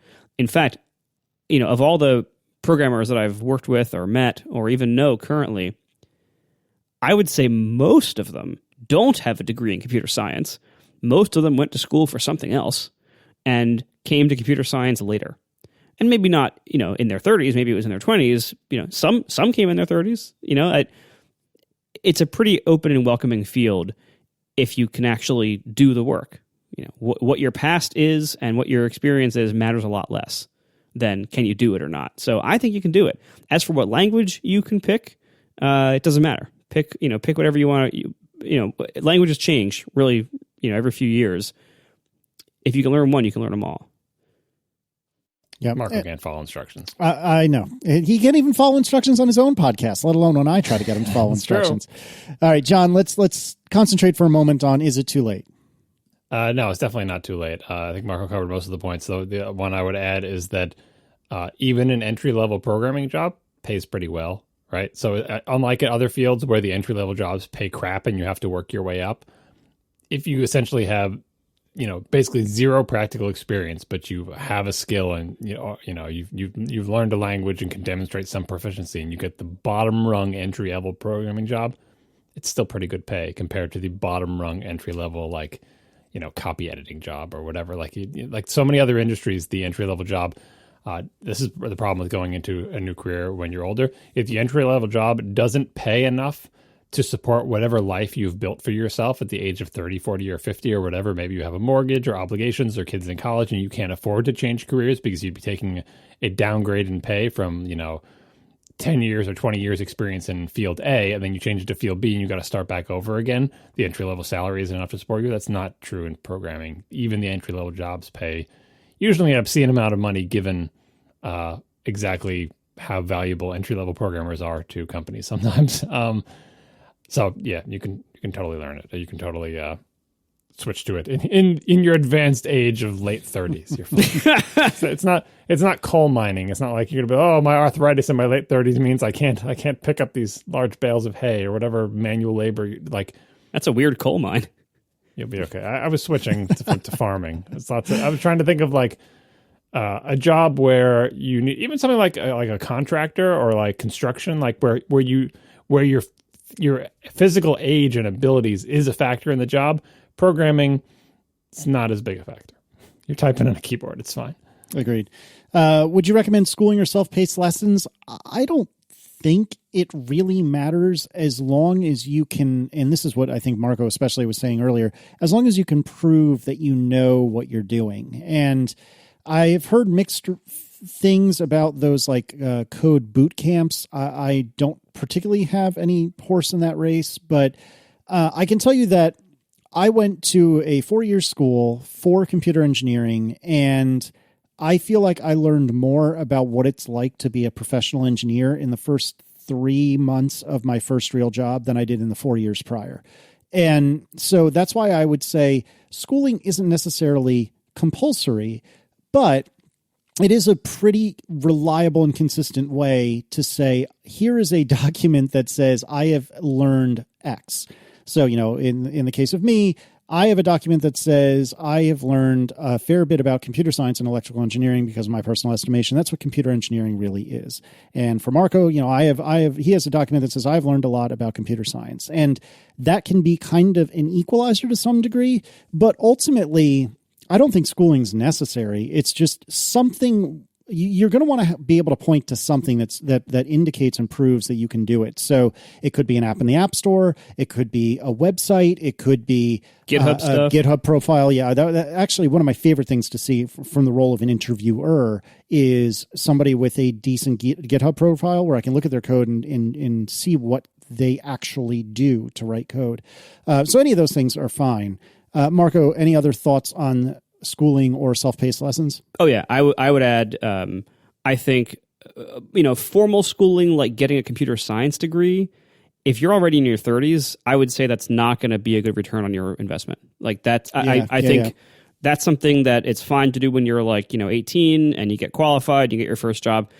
I don't think it's like. In this field, I don't think you need it. As I said earlier, like I know very few working programmers who have a computer science degree, and I would say once you're already established in the job market, you're in your 30s and everything. I don't think it's a good use of your time or money. Maybe something more trade oriented, like what you said about like boot camps. I've never experienced these things. There's probably a lot of them out there that aren't very good and that are kind of just scammily taking your money. So I would maybe do some research on those to see if those help, or even if you need them. You might not need them. But I would also say, like, if you are applying for a job at almost anywhere, and you show up as the 36-year-old who doesn't have a lot of programming experience at all, but just knows a lot about tech stuff and wants to get into it, and maybe is self-taught, you won't be the only person applying for that job who is exactly like that. Like, it's easy to overrate everyone else's skills when you just pay attention to like the stories you hear online or to what people say and to what companies say. Like, we hire the best of the best, and you look at the requirements and it's like, we require 10 years of experience and this language is only 5 years old, and it's easy to talk yourself out of even applying or even trying because you think, I can't get that job. The reality is, most people applying for that job don't fit those criteria, don't have the qualifications, and even the person who ends up getting hired for it has a pretty low chance of actually satisfying all the quote requirements on the job posting. So don't let that talk you down or discourage you. Also, don't think that every employer for a programming job is going to give you a Google-style interview full of coding on a whiteboard and solving algorithms and everything. They're not. Most of them don't do that. Most of them are like, we need somebody like yesterday. Can you start right now, please? Like, we're desperate. We are overwhelmed with work or something, or we're in some kind of mess. We need to add some programmers to this project. You seem competent. Can you show up on time and code? Yes. Okay, you have a job. Like, that's most of the actual jobs in the industry. It's not like you're not solving problems of going to Mars and needing a PhD and having a crazy Google brain teaser interview. Like, but it's easy to think that's the whole industry. So I would say, just try to jump in and try applying for jobs that you're not quite qualified for and just see how far you get. You can learn on the job. You'll be fine. And you won't be the worst programmer there, I bet. Yeah, and to build on what Marco was just saying, it was just a few months ago that I was interviewing people to join the team that I was the technical lead on. And in my personal opinion, and I don't think I'm the only one who thinks this, I would much rather have someone who knows enough to sort of kind of get their job done, but is really enthusiastic about it and is really enthusiastic about learning, rather than the hotshot coming out of school that knows everything about everything, because that hotshot coming out of school is going to be opinionated, but also ignorant. And in all obviously I'm stereotyping a bit, but, opinionated, ignorant, and also unaware of their own ignorance. And that's the problem. And so I would much, much, much rather have someone who is enthusiastic and knows that they don't know a lot than someone who knows a whole ton, but is just kind of like, yeah, well, this is my first job of 30, so whatever, I'll do my 2 years and get the hell out of here. I've lost track of where we are on this question. Is it like schooling or lessons? No, yes. I don't think you need the schooling. The thing about the schooling or the lessons is, I think one of the most important questions you have to answer if you find yourself in this situation is programming a thing that I actually enjoy and am good at? And if you're at the phase of thinking, well, I always wanted to get back into it, and to get advanced in my career, I'd need programming skills. Should I do it? You have to find out whether you like programming as a career and whether you're good at it. And you could find that out in school, which would be an expensive, time-consuming way to find out, or you could find that out by trying to do some kind of programming project on your own. Like, you need to have in most cases, you need to have some kind of skills going in. You don't have any previous job experience. Maybe you don't even have any projects that you've done. Maybe you haven't contributed to open source, but you need to do something with yourself to say, oh, I can program, I can do this, and I find it fun.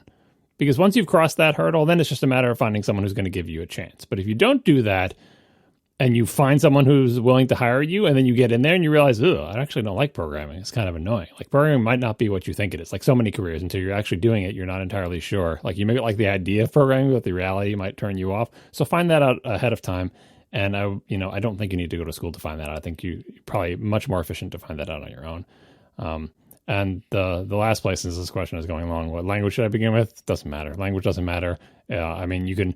If you want to become an expert in a language and learn a language, you can choose one based on where you think you want to apply, based on the companies that are nearby or whatever. But in terms of learning to be a programmer, it absolutely doesn't matter. Like when you're learning to be a programmer, you're just learning generic skills that are going to apply to any language. When it comes to choosing languages, if you have a target company in mind and that company does entirely like server-side software in Java, and that's what you've got your heart set on, or there's 5 companies like that, then learn Java. But you're not doing that to learn programming. You're doing that to land a job. And some companies will hire you even if you don't know the language, because you can learn the language on the job. It's assumed that someone who is a programmer, especially an experienced programmer, can learn any language on the job. And sometimes they'll hire people, say some company's working in a very obscure language. They'll hire people and they don't have any expectation that anybody knows this language because it's like mumps or something. And they're like, look, or Perl. There's more people know Perl than mumps. But anyway, and they'll hire you and say, if you know a language that's similar, I even see jobs like that too. Like if you know like Ruby, Python, or whatever, and you're like, well, what do you use? Like, it doesn't matter. If you know any of those languages, you're fine, because that's kind of the kind of language we do here. So don't get hung up on the language thing. That is like the least important sub question in this question. Yeah, agreed. The only thing I would build on that to say is, if you're trying to learn programming, then you should definitely have a task that you're trying to complete in the language that you're using. So, for example, when I wanted to learn Node, I wanted to build a blog engine, and that gave me a specific thing to concentrate on to help me learn Node, rather than just being like, hey, man, it would be cool to learn Node and stuff. And that's really too open-ended for most people that I know. So having a specific task, maybe you want to see something on your own iPhone. You want to see something on your Mac. You want to see something on the web somewhere. Having a specific task is very, very helpful. And I agree that if you have a company in mind or what have you, then try to follow whatever stack they use. But John's right. Ultimately, the language is irrelevant. It's just that you can do these sorts of things. You just proved that point about learning Node, because if you had learned Node with the idea that it's going to be important for a job that you're going to have, you don't know Node anymore, because Node changes every 2 weeks. That's true. I don't know anything about Node anymore. Node didn't even have async await when you were learning it. Nope. Sure didn't. Yeah, one of the things I'd like to do one of these days is actually rewrite my engine in a modern version of Node to teach me a modern version of Node because I'm so behind now. And then it'll change 2 weeks later and your knowledge will be worthless again. Yep. Marco, any final thoughts on this one particular question? Node sounds awful. It was fun at the time. This was 4 years ago or something like that. It was fun. I think John's done a lot more of it a lot more recently, which I think is in the topic list for, 15 years from now. But I like it. I also don't have the visceral hatred of JavaScript that most people do, probably because I just haven't been burned by it like most people have. But I think it's fun. I don't know. John, any quick thoughts on Node? It does change really fast, but the good thing is that most of the changes are for the better. The bad thing is you're starting out from JavaScript, so there's only so far you can go. JavaScript is really kind of a mess. There we go. It makes me sad, but the performance is really good. And the fact that it changes like it's a double-edged sword, it is frustrating. But, going from I've only been doing Node for a couple of years now, and going from month to month and saying, wait, again, they added async await in this version? What? This changes everything. Throw out all that crappy code and change it all.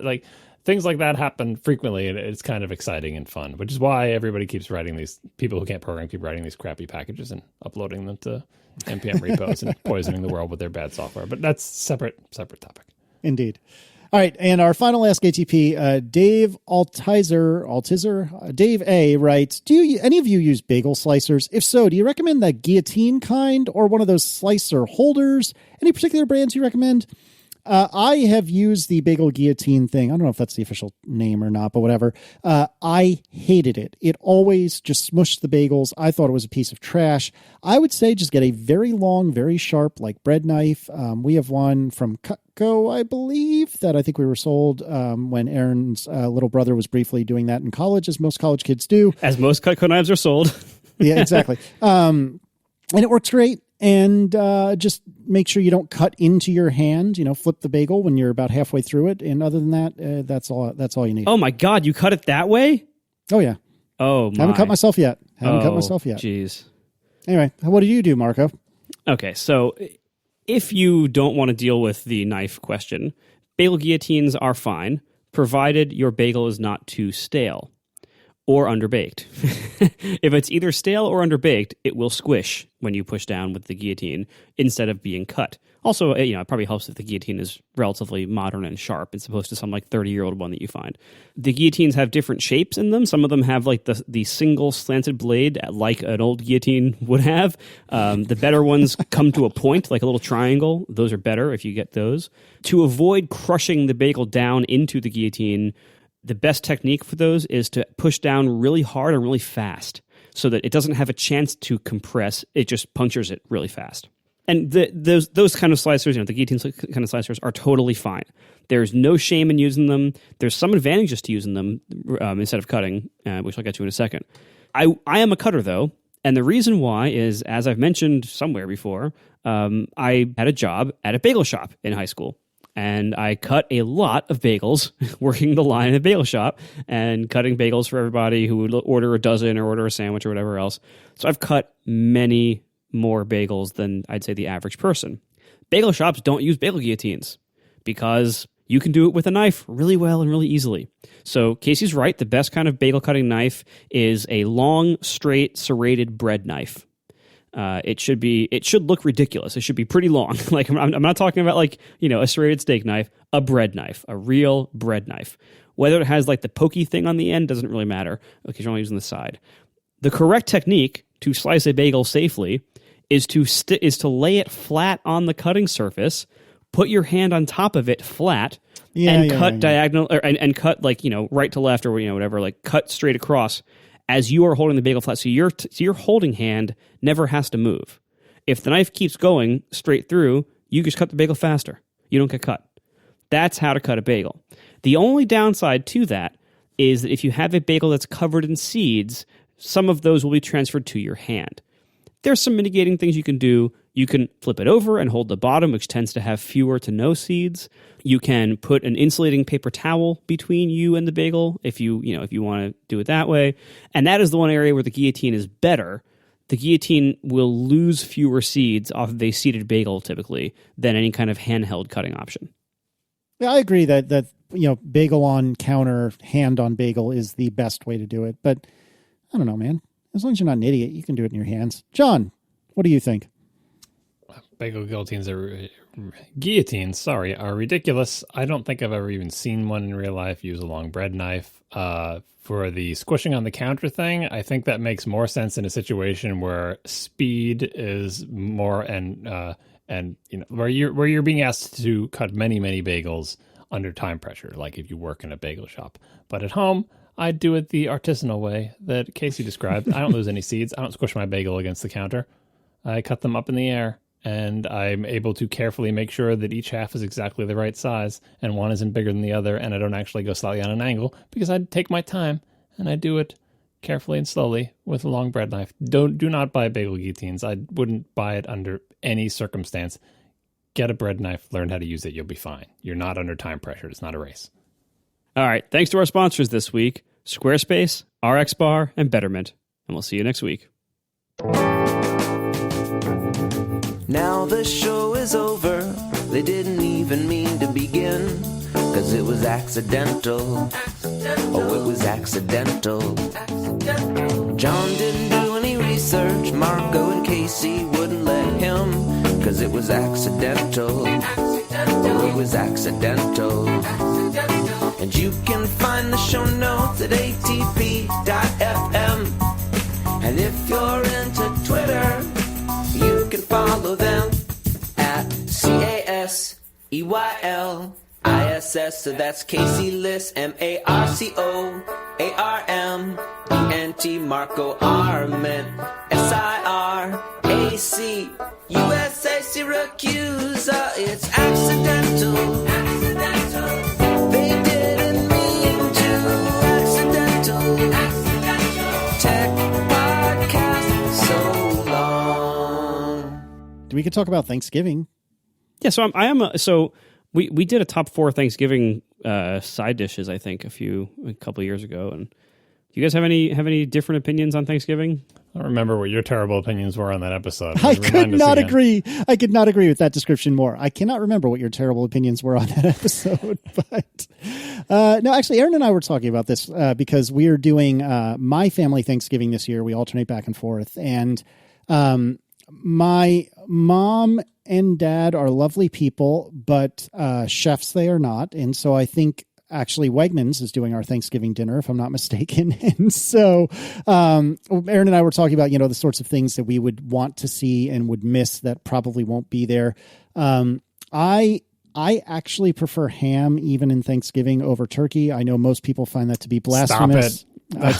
Talk about Marco's terrible opinions. What are you doing? We're talking about Thanksgiving food, and you start with, I prefer ham to turkey? This podcast is over. I don't really like turkey. We made it 301 episodes. You don't really like turkey? Right, really keep it to yourself on Thanksgiving. Well, but a lot of times there's ham. Anyway, but... Ham. Look, I've eaten a lot of bad turkey in my life, but I would never substitute it out for ham. It's Thanksgiving. Even if the turkey is bad and dry, is the one day a year you're eating turkey. Do not be the person who's like, you know what, I prefer ham. Let's make ham for Thanksgiving. No, don't make ham for Thanksgiving. See, like so many other holidays, you make ham.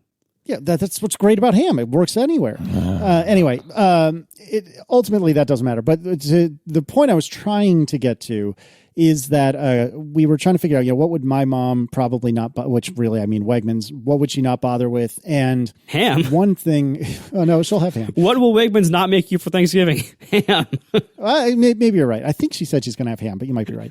But the thing that Aaron and I are most sad that we're pretty sure we're going to miss out on is green bean casserole. So, green beans with I don't know, what is it like? I'm going to get out that big map of the most disproportionately represented Thanksgiving side dishes. Oh, yep. I know. Green bean casserole was on the list, but guess what region it was? Up near you? I'm going to guess south. The South. Oh, yeah. Green bean casserole's good. Yeah, it's great. And especially when you put the little French's fried onions on top. So one of the best reasons to make green bean casserole is because you need to then buy a little can of those French's fried onions, but you don't need the whole can. Preach. So then for the next 2 weeks, you can open the cabinet and just grab a little handful. Super good. Oh, you get me. You get me so hard. Why can you have such good taste on that and yet on so many other things. Yes, this is the Southerner and the Ohio boy bonding over green bean casserole. Actually, no, it's the Midwest, the green bean casserole. The South was mac and cheese. Oh, yeah, mac and cheese is required. Are you kidding? I don't think Absolutely I've required. ever seen mac and cheese at Thanksgiving. Oh, you are missing out. You got to go blow the Mason-Dixon line. No, it's common. Like this map, we'll put a link in the show notes. It's 538. It's which side dish is most disproportionately represented. So it's like these side dishes are had everywhere, but it's like who has green bean casserole at a higher percentage than everyone else in the country, and it's the Midwest. Guess what? The entire western half of the country, their disproportionate Thanksgiving side dishes. Can you guess? A burrito with avocados in it? Wasn't it salad? I would never have guessed it. Yes. I would, salad. Oh, Salad. That's like everything from the Midwest on. Yeah. I like salad, but I would never waste stomach space on Thanksgiving on salad. right? I mean, I will concur. I will admit, maybe not concur, but I will admit that my preference for ham is a little bit barbaric for Thanksgiving. But can we all agree that salad is just wrong? I mean, that's just not right. You can have a salad with Thanksgiving dinner as one of the dishes, but the fact that it's disproportionately represented and that it's on more people's table than in the rest of the country, which shows they just love salad over there. You can have a salad for breakfast on Thanksgiving, and then you're fine for the day. No, I'm going to tell you your solution to your Thanksgiving problems, Casey. Okay, here we go. You are, you are now someone unemployed, but still an adult with 2 children, and you're married, and you have a house and multiple cars, and sometimes a drone. I think it may be time for you to start hosting Thanksgiving and letting your poor parents come to your house, and then you can make whatever you want. That is a good point. But the thing is, every other year... All Velveeta all the time. Oh, nothing but Velveeta. Velveeta and ham. Well, if you host Thanksgiving, you have the leeway to do that. And then you're not in the position where you're complaining about how your parents aren't cooking the things that you want because you're a grown man now and you should cook them Thanksgiving. That is true. However, my parents much prefer being in their own domicile than anyone else's. Newsflash, everyone's parents prefer to stay in their house for Thanksgiving. That's how parents work, but eventually you got to convince them to come. Eventually parents don't want to cook for a crowd of people. That's what they don't want to do. Oh, you're lucky. Yeah, see, I don't think Marco and I are at that point, or I should say our parents aren't at that point quite yet. Not at all. But in any case, the nice thing with Erin and I is that her mom is the very traditional, green bean casserole, mashed potatoes, which are about half butter and half potato. What is it? Sweet potato casserole, whatever it is. And that's not what it's called. But the sweet potato thing that has not mushroom. Yeah, it's like canned yams and marshmallows on top. Yeah, that's what I'm thinking of. Yeah, we're saying the same thing. Anyway, so and turkey, and I think she usually does ham because half of her family also wants to have ham as well. Because I'm not that crazy. Thank you very much. But anyways, all the stereotypical stuff is always at Erin's families. And so every other year we get the completely fulfilling Thanksgiving. And on the off years, we get the lovely, but maybe not every single thing we wish we had Thanksgiving. Another reason you should start practicing is that someday all of your parents will be dead and you will have to make yourself Thanksgiving. Well, then I'll just call Wegmans. Isn't that what we learned? It'll be exactly how you remember it. One strategy that we developed when we were going through Thanksgiving drama with parents and everything is you don't have so if you have to have Thanksgiving at a certain house that is maybe not the better of the two. Yes, we all love our parents equally, but yeah, we love some of them more on Thanksgiving. And so on the off years, you don't necessarily have to have only one Thanksgiving meal. You can have a good Thanksgiving meal like the previous weekend or the next weekend at the other house and have all the things you would have made for that. But you just have, you have your good Thanksgiving meal on a different day. I was remiss earlier. I forgot to mention that one of the requirements for Thanksgiving is an Erin apple pie, and she is cooking that, or baking that, I should say, this year. That was my mom's request, in fact, when Erin asked, what can we bring? And Mom immediately said, apple pie. Erin's extremely tasty apple pie is also going to be on the menu, and I'm very excited about that. John, what do you consider to be, let's channel robot or not, what is your canonical Thanksgiving Day feast? All my stuff is weirded up by the fact that my whole family is Italian, right? So we still have all the traditional Thanksgiving stuff. We don't have ham, for crying out loud. But we have antipasta in front of every family Thanksgiving family meal, period. We just do. So we have antipasta, and then we have minestrone soup, and then we have a full turkey dinner. Why do we have that? Because we just do. Like when we used to have at my grandparents' house, and even when my parents did it, we would do the fruit and nut course before dessert. Like it doesn't matter what the meal was; it would be bracketed by all this Italian American food, and we still do that. So it seems weird. If it seems weird to you to have antipasta before your Thanksgiving dinner, it's because you're not in my family. But that's the only oddity. Our Thanksgiving dinners are straight up the middle. Thanksgiving stuffing, potatoes, stuffing. Oh, how could I forget stuffing? It's just plain old Thanksgiving. Marco, are you a stuffing fan? I love stuffing. Oh, see, here again, you get me. The great thing about stuffing, and oh no, we're in dangerous territory. Let me translate. I'm talking for the Midwesterners. I'm talking about dressing. Which oh god, no, that's not the dangerous territory I'm talking about. Keep going, but I have the fear now. Keep going. The great thing about stuffing is that you can basically use it as a vehicle for a ton of really awesome and usually otherwise maybe unhealthy flavors to come together in a wonderful medley. The stuffings that I like are very butter heavy. They usually involve they always involve some kind of meat flavoring, usually a fatty meat like a sausage, like maybe being ground up in there. Sometimes it involves like savory vegetables, slow cooked things.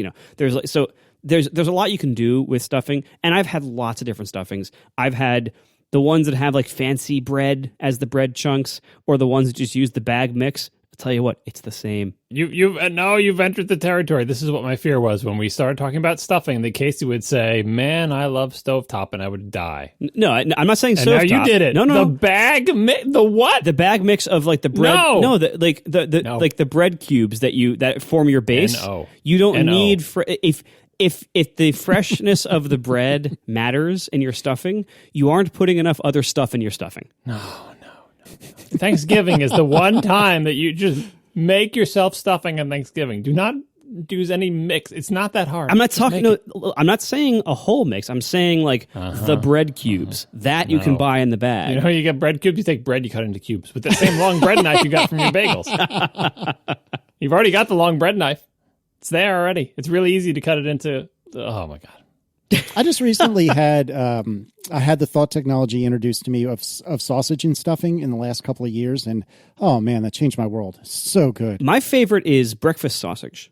In general in life, but like you most good brands of breakfast sausage, you can buy like the loose sausage, like either without a casing or like in one giant casing. Yeah, do you have a good brand for that, by the way? I'm also a big breakfast sausage person. I heard you mention that you had like frozen breakfast sausage patties. You should send me whatever brand you're getting for that, because I've been looking for that. They're frozen, right? Yeah, and it's Jones sausage. Yeah, I gotta look for that. And I use the here, I'll send you the link here. So it's Jones sausage. They come in the freezer. I assume they're available everywhere or close to everywhere. Look for it. I get the one in the red box, which is the mild all pork sausage ones. They come in either links or discs. I prefer the links, but if you're making sausage, I would probably just get the discs and chop them up. Yeah. But yeah, this is my preferred sausage of my preferred breakfast sausage of choice. It's really wonderful. And but yeah, breakfast sausage actually works really well as the sausage to put into Thanksgiving stuffing, just because of like the seasoning mix is a little bit different than like a dinner sausage would be, and it just works really well with it for some reason. I just don't understand people who don't like stuffing. It's so good. Do you have this is another southern, not entirely southern thing, but part of southern cornbread stuffing? Are you into that, Casey? I've only had it a couple times, and I do like it. I love cornbread, and especially as paired with barbecue. Which actually, let's go on a quick tangent here. Little chunks of corn with like little corn kernels in the cornbread, yes or no? Marco? No. That would be weird texturally. Thank you. I agree. John, what do you think? I find it acceptable, but I do not prefer it. Okay, because there's I think coincidentally, I think it was Wegmans that we got. Wow, Wegmans is really powering my life. We got some cornbread made for, like, several batches of cornbread made for Declan's birthday party, because we went to a local barbecue restaurant that I really love. And the particular catering setup wouldn't give us corn, or they couldn't do cornbread for it. And so we got some Wegmans cornbread made, and the taste of the cornbread was great, but Marco hit the nail on the head. Having those little those little kernels of corn in there, very texturally peculiar, and I do not care for it. I'm glad we also agree on that in that regard. I agree that cornbread is delicious, and I have never had cornbread stuffing And now I really want to try that because I love cornbread and I love stuffing. And I love stuffing. It's a little bit different, like, because it's not. I mean, I love cornbread too, but like, it's not the kind of stuffing that I prefer. But it definitely takes something getting used to. It's kind of like if you haven't had sausage and stuffing before, like it's like, ooh, I didn't expect this. I wouldn't, if I had to pick my Thanksgiving dinner, I wouldn't pick cornbread stuffing. I like it fine. It's good. It's tasty, but I wouldn't pick it. Same thing with the sausage stuffing, which I like, but I would never pick it. My Thanksgiving dinner, aside from the Italian bracketing, is straight up the middle, like just the most sort of... Like 70s cookbook. Exactly. Traditional Thanksgiving. That's what I want. It's a little bit, I mean, we put pine nuts in the stuffing. I guess that's a little bit of an Italian that's twist. weird. Oh, yeah. That's something. But, other than that, it's very straightforward. Like, cranberry from the can, but the one with the chunks. Like, it's not, we've done the fresh cranberry, and I like the one in the can with the chunks better. Yeah, I'm with you on that, actually. I have had fresh made cranberry sauce, and it's fine, but the canned stuff I think is just better. I mean, it's more junk foody, and it's filled with more sugar, which is why it's better. Well, but like I even like the non-chunky one. Like I like the one that comes out the shape of the can, the gelatinous, and you have to like slice a can shaped disc for yourself. I like that because like if you're using it either as a flavor accent layer in a leftover sandwich, which you should be doing, or even if you're using it on in the dinner itself. And you are using it to dip your probably too dry turkey into for flavor. You want like a nice consistent consistency throughout it, so it can be used easily as a dip or as a spread or whatever else. Like, so I actually don't want a lot of big chunks in there if I can help it. But chunky or not, I do prefer the canned stuff. I don't like the cranberry. Not a fan. You're missing out. It's a big important tangy flavor component to the overall thing. Yeah, because like what you want. So one of the reasons why the IKEA meatballs thing is so good is because it has very similar flavor components. You have a meat, you have a gravy, and you have a like tart berry jelly. Oh no, I do know what you're talking about, and I actually do like that. That's interesting. It's Swedish meatballs with like a light brownish gravy of God knows what, and lingonberry jelly. That's the IKEA version. Well, you can really approximate a very similar flavor profile with Thanksgiving turkey, with gravy, because you should have gravy from something, and with a little bit of cranberry sauce. You get that same combination of like types of flavors, and it's really good. Yeah, that is pretty good. Maybe I should try the cranberry again.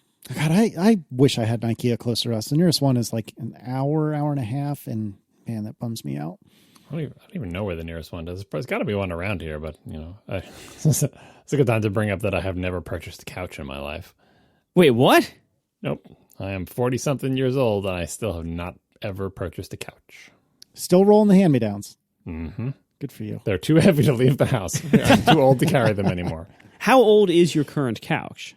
Both of my current couches came from my grandparents, who are both deceased.